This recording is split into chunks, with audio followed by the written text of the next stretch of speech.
11ची कसोटी. दिलेल्या संख्येतील सम व विषम स्थानच्या अंकांच्या बेरजेतील फरक 0 अथवा 11च्या पटीत असल्यास त्या संपूर्ण संख्येला 11ने निःशेष भाग जातो.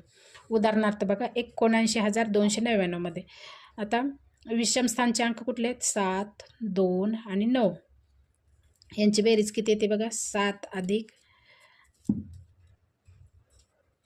विषम स्थानचे 7 अधिक 2 अधिक 9. 7 आणि 2 9, 9 आणि 9 18. आणि समस्थानच्या अंकाची बेरीज बघा.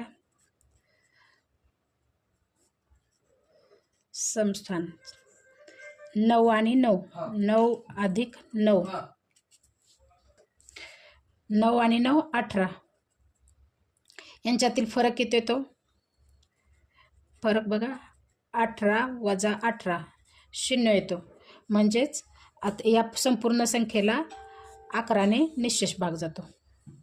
अशा प्रकारे दिलेल्या संख्येतील सम आणि विषम स्थानच्या अंकाच्या बेरजेतील फरकाला जर 0 आणि 11 0 असेल, फरक 0 असेल किंवा 11च्या पटीत असेल तर त्या संपूर्ण संख्येला 11ने निःशेष भाग जातो.